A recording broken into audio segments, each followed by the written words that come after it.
Hey, welcome back to my latest project, the 1975 Volkswagen Bus panel van, right here behind me. Today, I'm gonna work on the engine.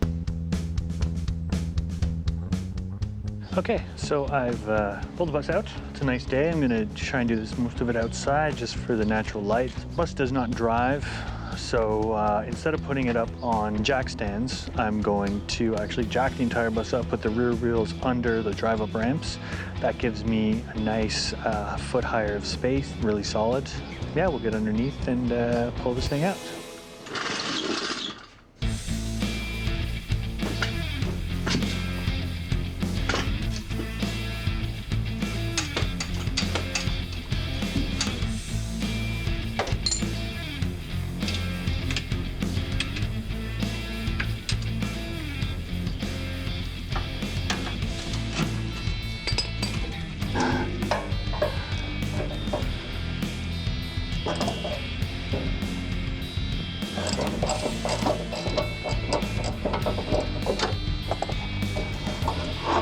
Off she comes.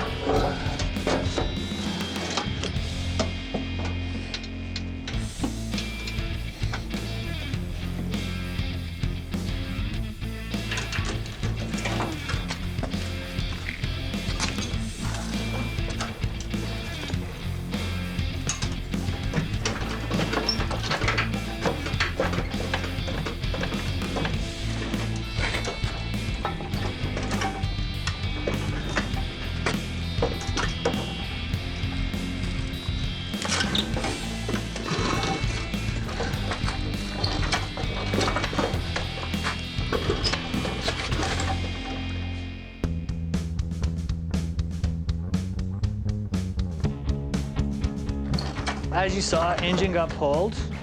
I'm here in the garage. I've got the cooling tins off the engine. There wasn't a lot of debris on the engine. I'm surprised, just, you know, general engine crud and crust and stuff. So at this point, I'm doing compression testing. I have a bell housing from an early bay transmission, which just bolts right on to the end of the engine. And from there, I can put a starter on, hook up a battery, short out the connectors on the starter, and it'll just turn over. There are no spark plugs on this. There is no fuel lines. There's nothing at all. There's not even a coil. Nothing is hooked up that can make this engine run. This is purely just turning it over, putting a compression gauge on each cylinder, spark plugs out. But so far I'm getting positive results.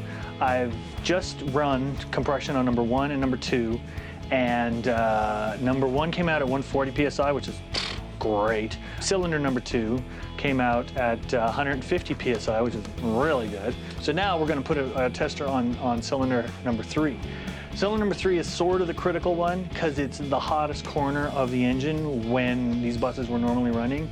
And if failure were to happen, it would often happen in cylinder number 3. So we're gonna hook up the compression tester to cylinder number 3.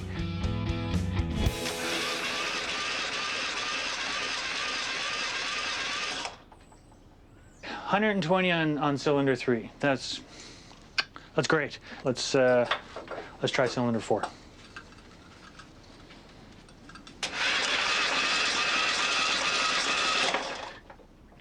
$145. So the final compression numbers that I have on my engine, cylinder number 1 is 140, 2 is 150. It broke that a little bit on the second round.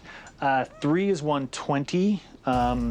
And 4 is 145, but it got even close to 150.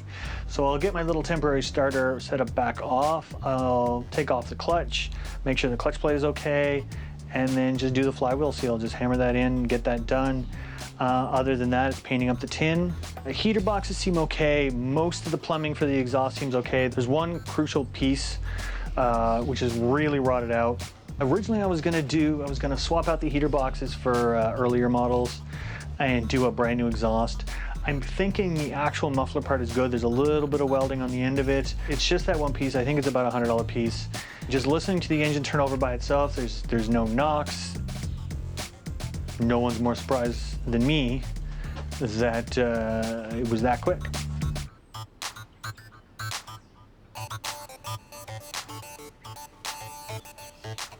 So I guess the other thing I have to consider is what I want to do to the actual bus while I had this engine out. There are certain things that are way more accessible. Brake lines, battery tray, electrical, fuel tank, sending unit, call it done for now. Very happily done for now. Order an exhaust part while the engine's out. And